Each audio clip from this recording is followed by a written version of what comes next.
கனமழை தொடர்பாக சென்னை மாநகராட்சி அலுவலகத்தில் உள்ள அவசரகால செயல்பாட்டு மையத்தில் துணை முதல்வர் உதயநிதி ஸ்டாலின் ஆய்வு செய்து வருகிறார். அந்த காட்சிகளை பார்க்கலாம்.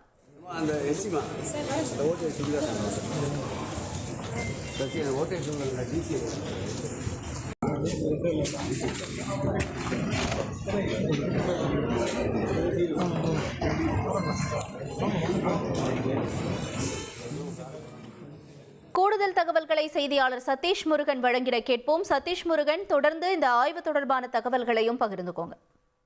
வணக்கம். கடந்த 2 நாட்களாக சென்னையில பெய்து வரும் மழையானது தற்பொழுது தீவிரமடைந்து இன்று மதியம் முதல் கனமழையாக மாறி கடந்த 3 மணி நேரமாக சென்னை, திருவள்ளூர், காஞ்சிபுரம் உள்ளிட்ட மாவட்டங்களில் மழையானது பெய்து வருகிறது. இதன் காரணமாக சென்னையில் ஏற்படக்கூடிய இந்த திடீர் மாற்றம், அதாவது இந்த மழையின் காரணமாக பல்வேறு பகுதிகளில் பொதுமக்கள் அவதி அடைந்திருக்கிறார்கள். பள்ளி, கல்லூரி சென்றவர்கள் திரும்ப முடியாமல் அவதி அடைந்திருக்கக்கூடிய சூழல உடனடியாக பல்வேறு நடவடிக்கைகள், அதாவது மழைநீரை விரைவாக அப்புறப்படுத்தல் உள்ளிட்ட பணிகளை ஆய்வு செய்வதற்காகவும் பொதுமக்களிடமிருந்து வரும் புகார் மீது எடுக்கப்பட்ட நடவடிக்கைகள் குறித்தும் ஆய்வு செய்வதற்காக சற்று நேரத்திற்கு முன்பாக தமிழ்நாடு துணை முதலமைச்சர் உதயநிதி ஸ்டாலின் சென்னை மாநகராட்சி ரிப்பன் பில்டிங் தலைமை அலுவலகத்தில் இருக்கக்கூடிய கட்டுப்பாட்டு அறையில் ஆய்வு மேற்கொண்டார். அப்பொழுது அதிகாரியிடம் என்ன மாதிரியான நடவடிக்கைகள் எடுக்கப்பட்டுள்ளது, என்னென்ன கண்காணிப்பு பணிகள் மேற்கொள்ளப்பட்டு வருகிறது போன்ற விவரங்களை கேட்டிருந்தார்.